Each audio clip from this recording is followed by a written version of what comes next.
Good day, everyone. Today, we will be discussing protoplast culture. In this topic, we will be speaking about isolation of protoplast. We will look into how the protoplast can be purified and how it can be tested for viability, as well as what are the things that we take into consideration while culturing protoplast, as well as regeneration of plants from protoplast. So let's check out protoplast culture.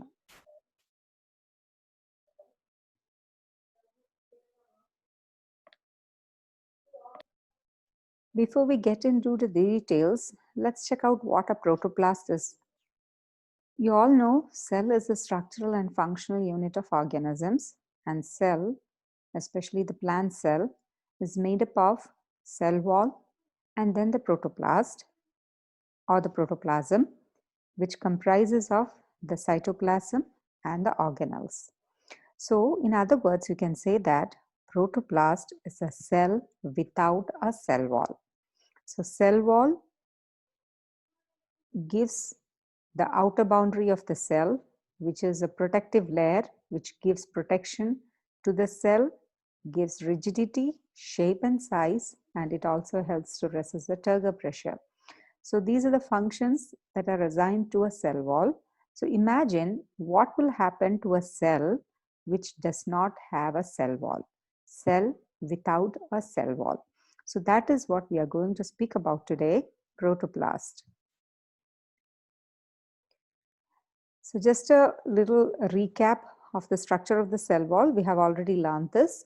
Primary cell wall, it is comprised of three main layers. The primary cell wall comprising of cellulose, hemicellulose, pectin, fats and proteins. Then the middle lamella, which is mainly made up of calcium and magnesium pectate, and the secondary wall, which comprises of cellulose, lignin, suberin, cutin, etc. So this is just to make you understand what is the composition of the cell wall, and while we are trying to isolate a protoplast, that is to make a cell detach from its cell wall, what are the components that we will come across? So primary cell wall, major components are cellulose, hemicellulose, pectin, fats and proteins.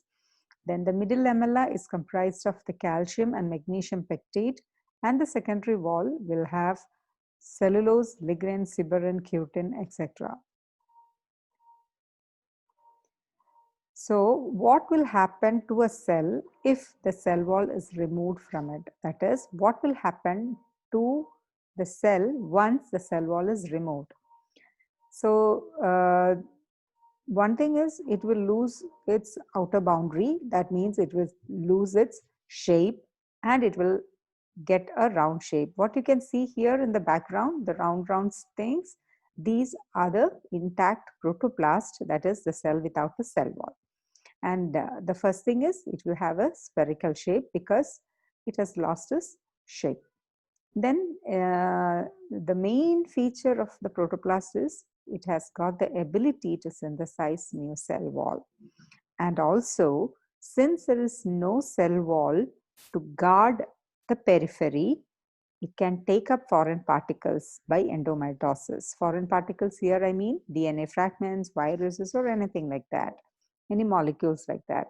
And another characteristic feature of protoplast is its ability to fuse together to produce hybrid cells. So the protoplast has the ability to fuse together to produce hybrid cells. So these are some of the characteristics of the protoplast.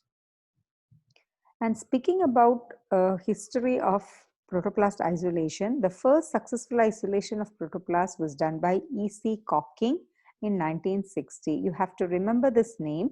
E.C. Cocking in 1960 was the first person to successfully isolate a protoplast, and Takabe et al. In 1968 came up with commercial enzyme preparations which would help in the isolation of protoplast.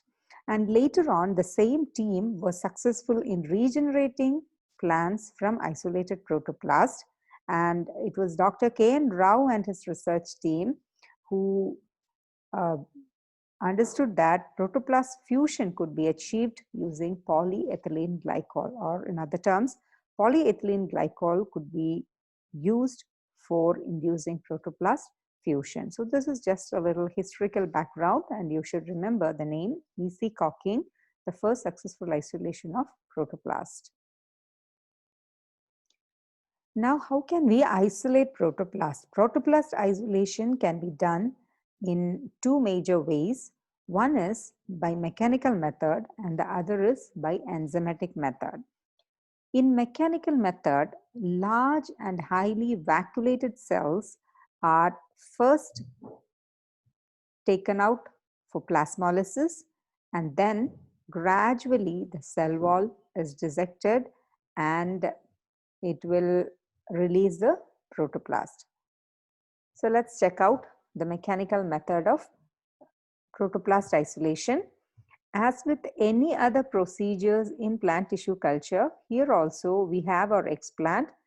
Protoplast can be isolated from any part of the plant, but usually leaves are taken for protoplast isolation since the cells are bigger in size and it has got interstitial spaces. And here, the plant tissue, whatever be the tissue that you are taking, even callus can also be used for isolating protoplast. Embryogenic callus can be used for isolating protoplast. So if we are taking leaf tissues or something like that, that tissue has to be sterilized just as we do the sterilization before an inoculation. So here, once the plant tissue is subjected to sterilization, it is subjected to plasmolysis. What is cell plasmolysis? It is a process in plant cells where the cytoplasm pulls away from the cell wall due to loss of water through osmosis. So what happens is, when water is lost from the cell through osmosis, there is a tendency for the cytoplasm to pull away from the cell wall, and you can clearly see the cell wall or the boundary. And that makes it easy for a person to dissect out the cell wall to release the protoplasm. So once the cell has undergone plasmolysis, through the microscope, we can keenly observe the cells, and with a sharp knife or a surgical blade, you can cut the cell wall and release the protoplasm, which can be collected for further use. So this is just a diagrammatic representation. So here you can see how the cell will look and how the procedure is being done. So these are the cells which you can see here, pink in color, and you can see this transparent boundary, which is the cell wall. So this is the cell before plasmolysis, and after plasmolysis, this is what happens. The cytoplasm will move inwards or shrink inwards, and you can clearly now see the cell wall. So at this point, through looking through a microscope, we can cut open the cell wall to release the protoplasm, and you can collect the protoplasm. So this is what happens in mechanical method of protoplast isolation. The problem with mechanical method is that you cannot perform this procedure in all the cell types or the tissue types, because if the cells are very small, it will be really hard to separate out the cell wall without destroying or disturbing the cellular content. The second disadvantage is that since it is very difficult task, the yield of intact protoplast that is isolated will be very low, and this is a very laborious and tedious process where you need to look through the microscope for long hours, and with steady hands you have to cut open the cell wall to release the protoplast without injuring the protoplast. And since this is a tedious job, the possibility of getting viable protoplast is also very, very low. So these are some of the disadvantages of mechanical method of protoplast isolation. The second method of protoplast isolation is the enzymatic method. So since the mechanical method is very tedious and it yields only a low percentage of viable protoplast in the end, the second most preferred method of protoplast isolation is enzymatic method. Here, one advantage of enzymatic method over the mechanical method is that any type of tissue or organ can be used for isolating the protoplast. Mesophyll tissue is most suitably used because of the larger cells, and enzymatic method compared to the mechanical method results in high yield of viable protoplast, and this process is pretty easy to perform. So enzymatic method can be applied over a wide variety of tissues and organs, as well as it yields high amount of viable protoplast, and the process is pretty easy to perform. And what happens in an enzymatic method? The main thing that we do is we will be using enzymes which are capable of degrading the cell wall components along with some osmotic stabilizers to help the cell from going into a shock soon after the cell wall is removed. And the major enzymes that we use during enzymatic method of protoplast isolation include cellulase, which can degrade cellulose, hemicellulase, which can degrade hemicellulose, pectinase or mazerosome, which is effective in degrading the pectic compounds, the calcium and the magnesium pectates from the middle lamella. And at times we also use drusylase, which is both cellulolytic and pectiolytic activities, and some other enzymes like helicases, cellulolysin, zymolase, pectolase, etc. Mostly, the most preferred enzymes are cellulase, hemicellulase, and pectinase. And the whole process is dependent on the pH of the solution, as well as it is dependent on the temperature and highly influenced by the period of incubation.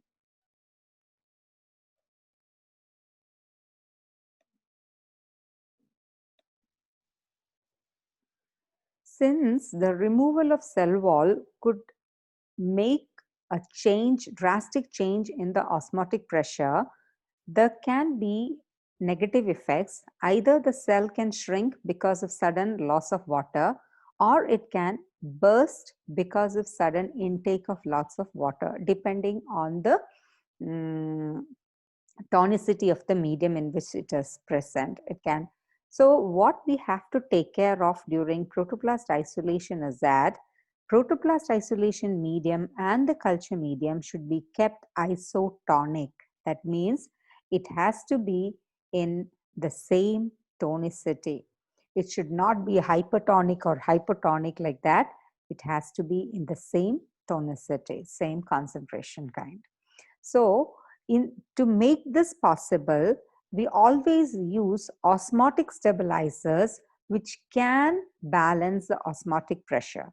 So most of the time, the osmotic stabilizers that is being used during protoplast isolation are sugar alcohols like mannitol, or a combination of mannitol and sorbitol, or even magnesium sulfate. So these are some of the osmotic stabilizers that are used in protoplast isolation. You should remember the role of mannitol in protoplast isolation. Mannitol or sorbitol or magnesium sulfate has a role of osmotic stabilizers which help in balancing the osmotic pressure.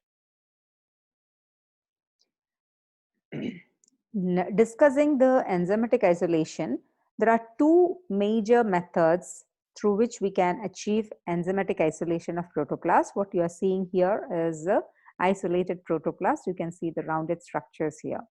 So the two steps are, one is a sequential method where you do the whole process in two different steps. And the second method is a simultaneous method where the whole process is done in a single step. So these are the two different enzymatic isolation methods. We will discuss this in detail now. So let's first discuss the sequential step or the two-step method. So for this, first suppose we are using leaf tissue as our explant from which we are going to isolate the protoplast. So after leaf sterilization and removal of the epidermis, first is we will put it for plasmolysis. Once the cells are plasmolized, these plasmolized cells are treated with pectinase to remove the middle lamella so that from the tissue the individual cells are separated out. Once the pectinase has acted upon the middle lamella and the cells are dissociated from the tissue, the next step, what we do is we add enzymes which can degrade cellulose and the hemicellulose from the cell wall. And mostly we use combinations or individually we use each enzymes. And in this picture, you can see the second step, we are using cellulase enzyme so that the cell wall is degraded and the protoplast is released. So this is what happens in the two-step method or the sequential method. So what happens in a one-step method or the simultaneous method is that after the cells are plasmolized, they are subjected to treatment with a combination of enzymes which includes pectinase as well as cellulase. So within the same step itself, pectinase will act upon the middle lamellae, the pectic compounds will be degraded and cellulase will help in the degradation of cellulose and all. So what happens? The same time, we will get the protoplast released. So once the protoplasts are released, it can be collected and then subjected for further purification. So this is a diagrammatic representation, and you can now see here what exactly happens during the process. So in the two-step method, you can see here on the right hand side, what happens once this is the tissue after sterilization before plasmolysis. Subjected to plasmolysis, you can see here the cytoplasm is rounded off and you can clearly see the boundary of the cell. Then this is treated with pectinase, which helps in dissolving the middle lamellae, thereby releasing individual cells. Then in the second step, you treat it with cellulase, which will help in the degradation of the cell wall components, and the protoplast will be released. In the one-step method, after plasmolysis, it will be subjected to a combination of enzymes, pectinase and cellulase, and you can see here the separation of the cells as well as the degradation of the cell wall components are taking place simultaneously, and in the end you will get the isolated protoplast. Now this protoplast, after proper purification, can be subjected to viability testing before culturing it.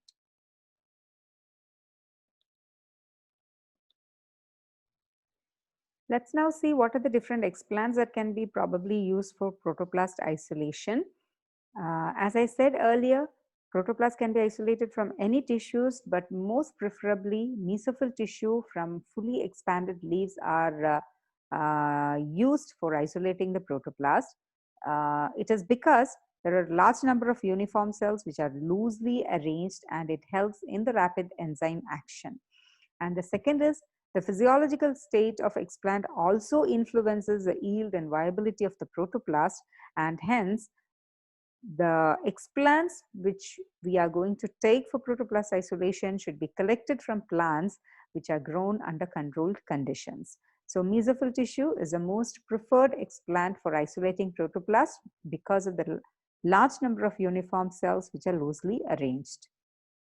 Then it is not just the mesophyll tissues from the leaves that can be used for protoplast isolation. As I said earlier, we could even isolate protoplast from callus or suspension cultures, callus, all different types of callus, especially embryogenic callus, because embryogenic callus has a tendency to regenerate on its own. So once isolated, the chances of regeneration is much better when we are getting protoplast from an embryogenic callus. Suspension cultures, the cells are already in a dissociated form, so it is easier for the enzymes to act, and hence the yield could be better compared to the mesophyll tissue and all. So here you can see in this picture how the whole process is being done from the callus. You can have all the different kinds of protoplast isolation. And from the callus, you can have the regeneration. Even from these little leaves also, you can have your protoplast isolated. So here you can see your protoplast, which is isolated over here in the centrifugation tube, and this is your isolated protoplast. Here the protoplast has started dividing, and you can see here they are starting forming callus here. So this is isolation. So before we go into the purification of protoplast, just a quick recap of how we can isolate protoplast. Mainly two different methods, mechanical method and enzymatic method. Mechanical method, after plasmolysis, you have to cut open the cell wall manually by looking through a microscope. And since it is a tedious process which yields very low viable protoplast, enzymatic method is better preferred. In enzymatic method, we use a combination, a lot of enzymes which are capable of degrading the cell wall components. And there are two methods by which we can do enzymatic protoplast isolation. One is a single step method, that is known as a simultaneous method, and the second one is a two-step method or a sequential method. In both the methods, we are using enzymes which can degrade the cell wall components, and the major enzymes that are used for protoplast isolation include cellulase, hemicellulase, and pectinase. Then in the two-step method, after the explant is sterilized, the tissue is subjected to plasmolysis, whereby the cytoplasm will withdraw from the cell wall. Then the first step, we will add pectinase. Pectinase helps in the degradation of pectic compounds, which holds together the cells in a tissue, thereby dissociating the cells in individual cells. In the second step, we will be treating those individual cells with cellulase enzyme, which will help in degrading the cellulose materials, thereby releasing the protoplast. In the single step method or the simultaneous method, after plasmolysis, the tissue will be subjected to treatment with a combination of enzymes, and the enzymatic combination will be comprising of pectinase and the cellulase or any other enzymes that we have already discussed, and it will release the protoplast. Now we will discuss, after isolating the protoplast, what happens to it. The first thing we need to know is that in solution, we will be having lots of debris. We will be having protoplast. We will be having the remaining enzymes. So the first thing that we need to do is we need to purify the protoplast from all the cellular debris and the remaining enzymatic mixtures. So one first thing that we do is we sieve the protoplast using particular mesh size, then subject it to centrifugation. The filtrate is centrifuged for around 5 minutes at 750 RPM. Then the protoplast pellet is suspended in a wash solution, which usually comprises of the culture medium,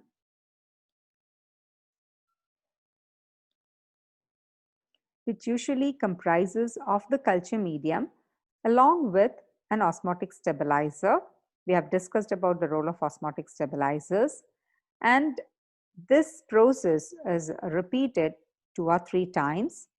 And finally, we will do a density gradient centrifugation, wherein to create a density gradient along with the media, we will be using sucrose. So once this centrifugation is done, we will resuspend the washed protoplast in culture medium and then determine the yield of protoplast. So purification or washing of protoplast basically is a process by which we will be removing all the cellular debris, and we will be taking out only the intact protoplast, which can be subjected to viability testing and then taken for culturing. So in this washing of protoplast or the purification step, what we do is, first thing is we will sieve it out to remove all the debris, cellular debris. The filtrate is subjected to centrifugation along with an osmotic stabilizer. Then this process is repeated 2 or 3 times, And then finally, a density gradient centrifugation is subjected so that you can get the correct zonal separation. And from that, we can take out our protoplast and then resuspend it in culture medium, subject it to viability testing, then culturing, or even you can take it for protoplast fusion. So this is about protoplast purification. Once we have purified the protoplast, the next step is testing the protoplast for its viability. We need to know whether the protoplast is intact, whether the protoplast can regenerate, whether it has life. That is testing for viability. So this viability testing is done with the help of certain dyes, which includes one fluorescent diacetate or FDA. This is a special dye which accumulates within the plasma membrane and can be examined within 5 to 10 minutes of staining. And if the protoplast is viable, it will fluoresce green. So a viable protoplast will take up fluorescent diacetate and it will fluoresce green. And also, there is another one which we can use to stain, which is known as the phenosafranin.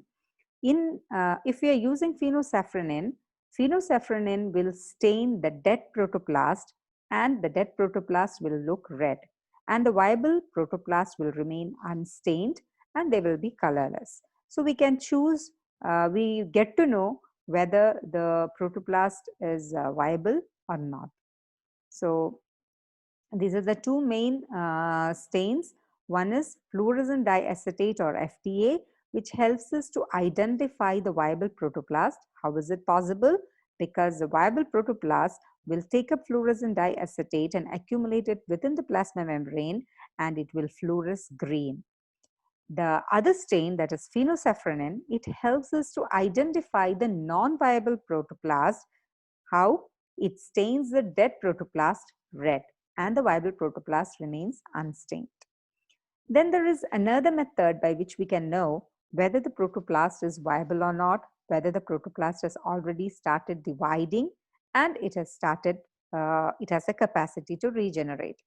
When we discuss the characteristics of the protoplast, I told you the protoplast has a special capacity to regenerate its cell wall.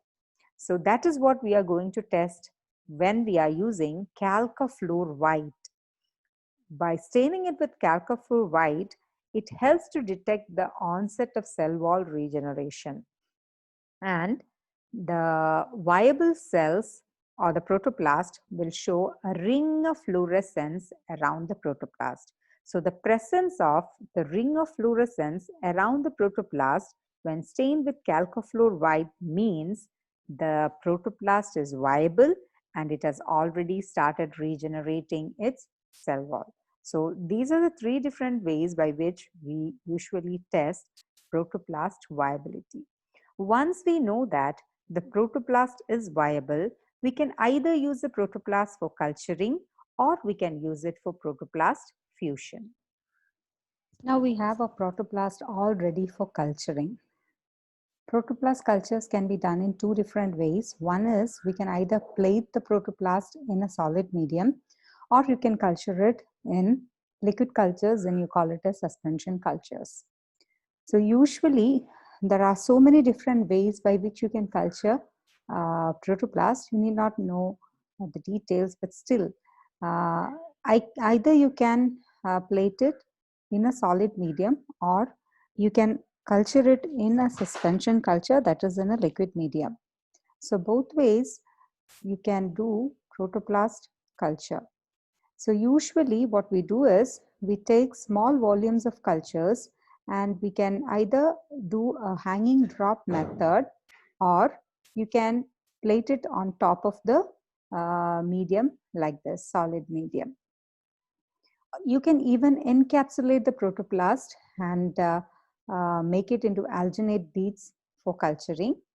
Then there is a method by which we can culture the protoplast. Some protoplasts are like very slow growing protoplast. In such cases, what we do is we culture that slow-growing protoplast along with a fast-growing protoplast and in a specialized dish known as the Kuprak dish. The specialization of the Kuprak dish is that it has got a cavity, three cavities, and in one of the cavities you will be culturing the slow growing protoplast, and in the other one you will be growing the fast growing protoplast, and there will be perforations all along, and the growth materials that are being produced by the fast growing protoplast will percolate through the medium and reach the slow growing protoplast, and the slow growing protoplast will also start growing, and this is known as nurse culture. Then there is another method by which we can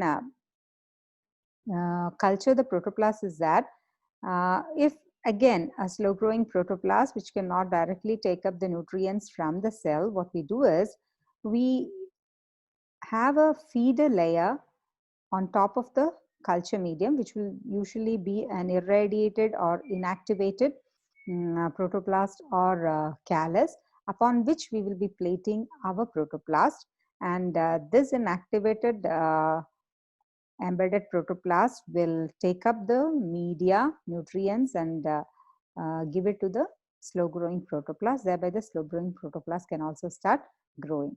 So the normal methods are sitting drop method, hanging drop method, then you can even encapsulate it in a medium, then you can go for nurse culture, or you can use a feeder layer culture for culturing the protoplast. So these are the different techniques by which you can go and take up protoplast culture.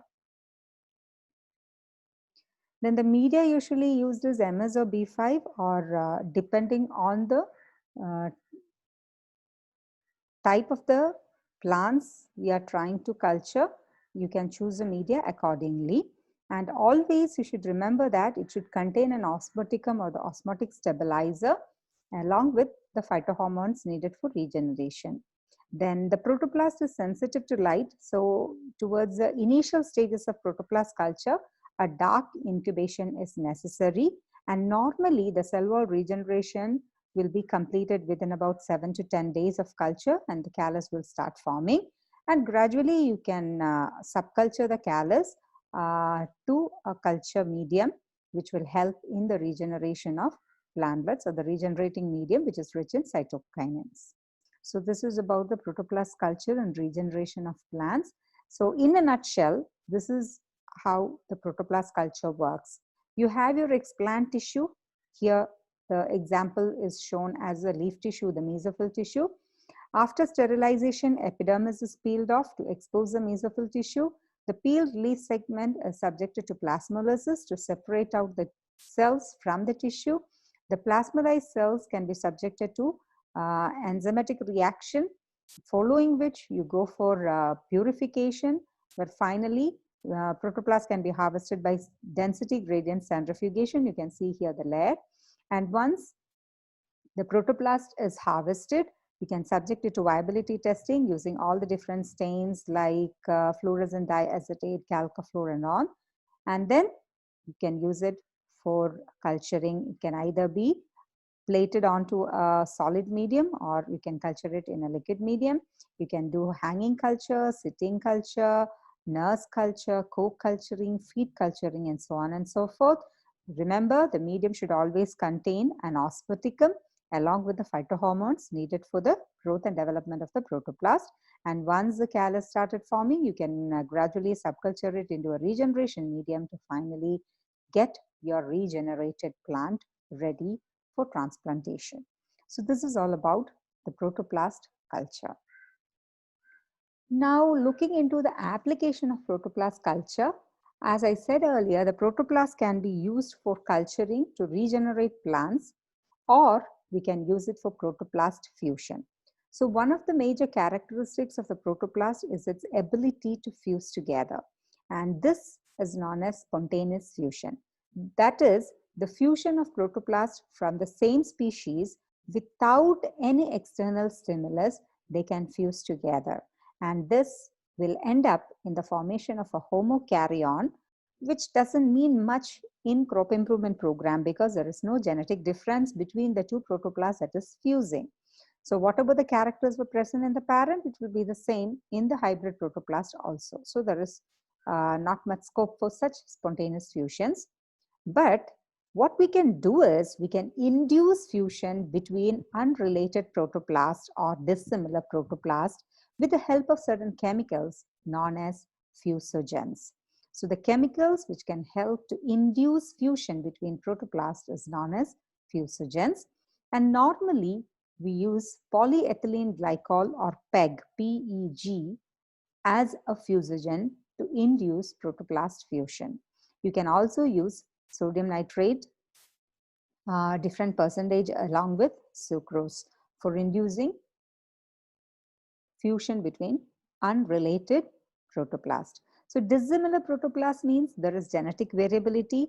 That means the fusion between dissimilar protoplasts could end up in a hybrid protoplast which will combine both the qualities of the parents from which the respective protoplast has been isolated, thereby resulting in a hybrid protoplast from which you can regenerate a plant which is having the characters of both the parents, that means a true hybrid.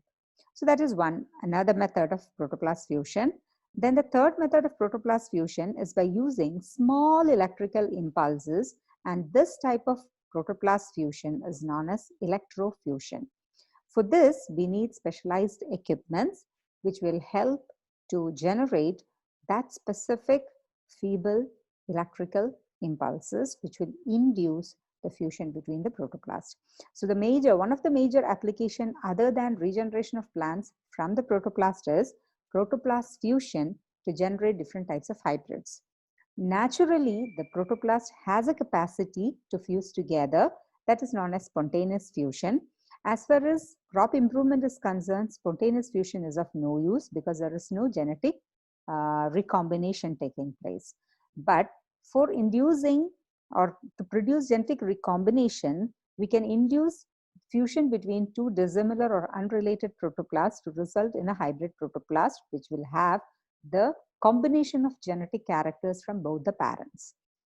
And this induction of fusion between the protoplast is achieved with the help of certain chemicals which are known as fusogens. And the main commonly used fusogen is polyethylene glycol or PEG. We can even use small electric impulses to induce fusion, and in such cases it is known as electrofusion. You can see here in the picture the protoplast fusion, and these are how the protoplasts get aligned as a chain during electrofusion. Yet another application of protoplast fusion is the process known as somatic hybridization. We all know that hybridization is a process wherein we will be using two different sets of plants as parents. One will act as a female and the other will act as a male. The pollen grains from the male parent are collected and dusted upon the stigma of the female parent, whereby fertilization takes place and a hybrid embryo will be formed, which will later on develop into a hybrid plant. So this is normal hybridization. So normal hybridization usually is carried on among closely related crops or closely related species of a crop. But there are times when the closely related crops do not have the characters that we are looking for to improve our crop of interest.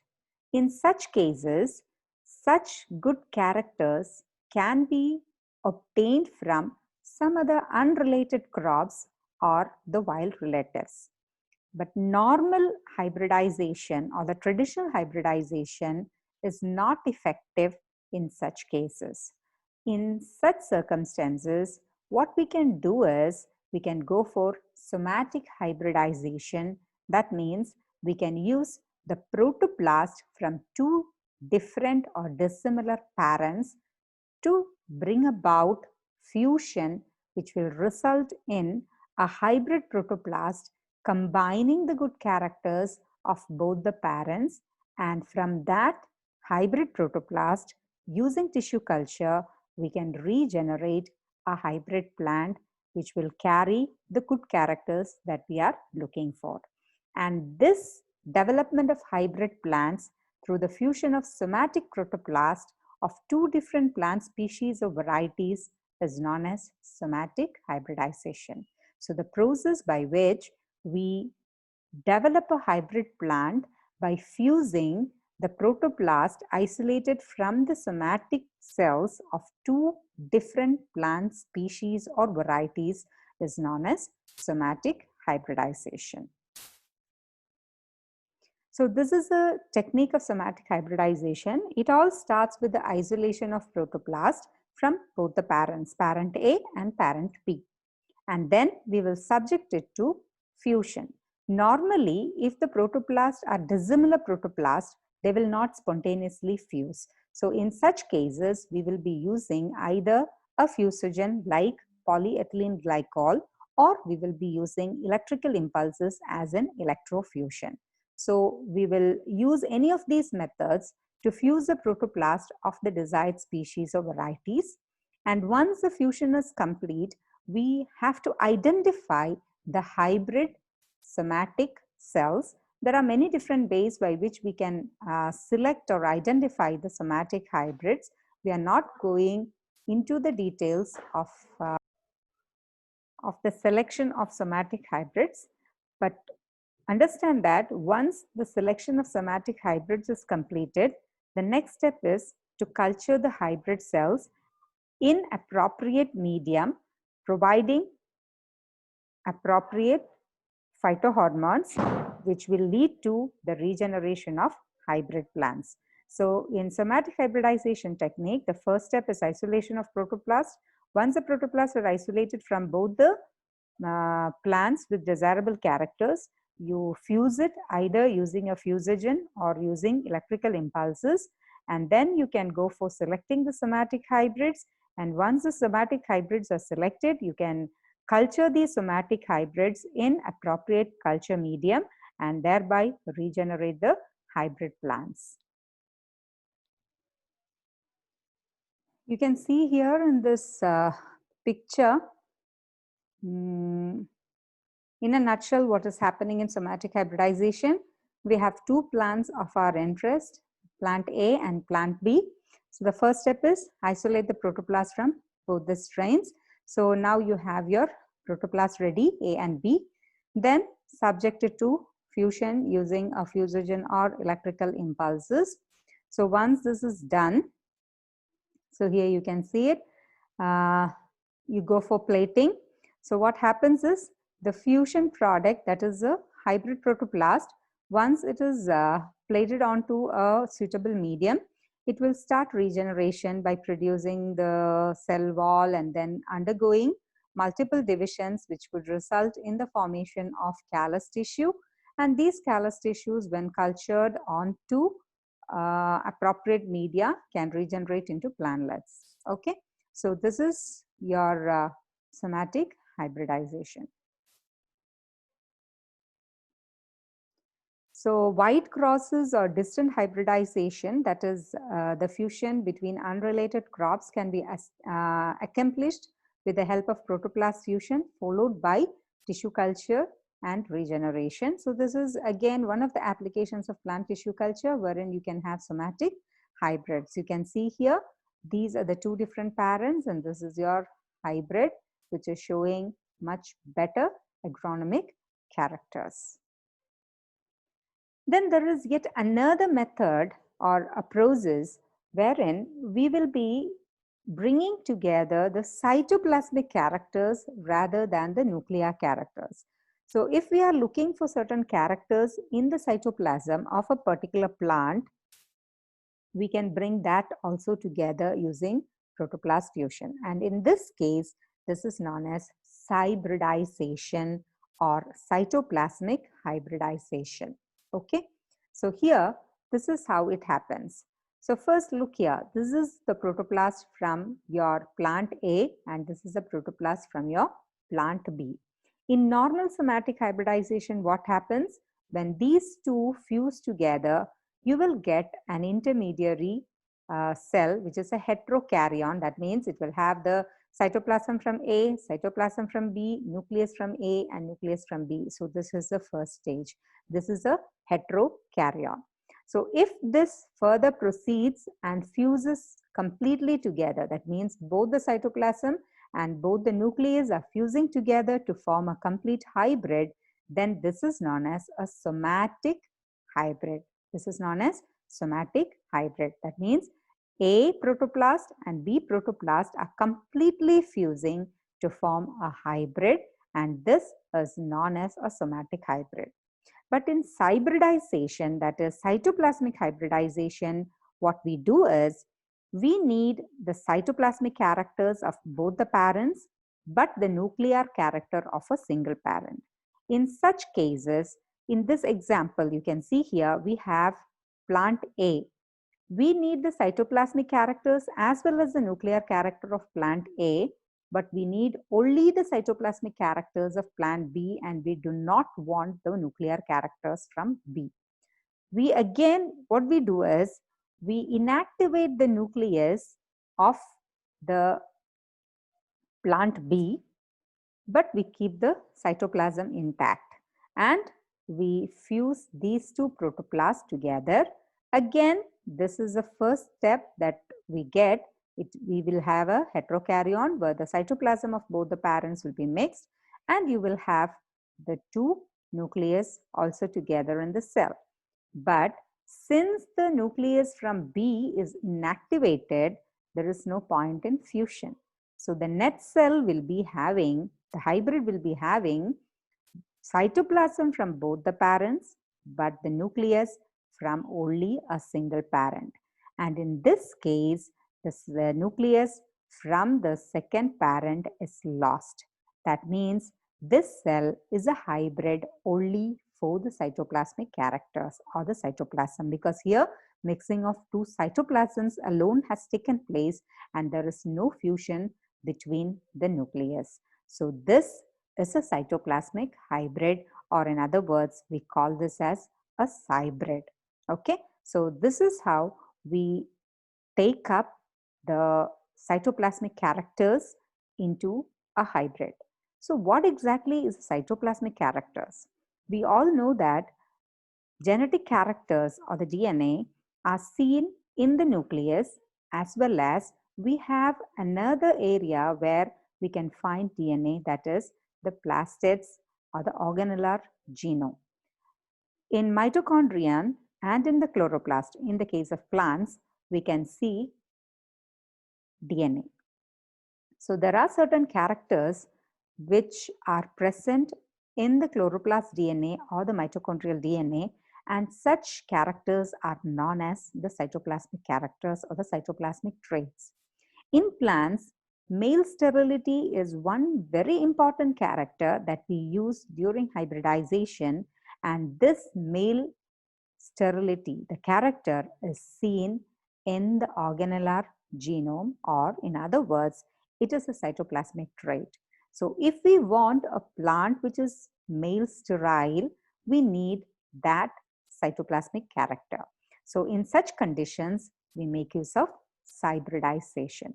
So today we discussed about the protoplast. What is a protoplast? Why we need to separate out the protoplast or isolate the protoplast? What are the mechanisms by which we can isolate protoplast? How the protoplast can be cultured, and how it can be subjected to fusion to form somatic hybrids or the cytoplasmic hybrids, hybridization, the cybrids, and also the applications of protoplast fusion. So today we end here. Thank you for listening.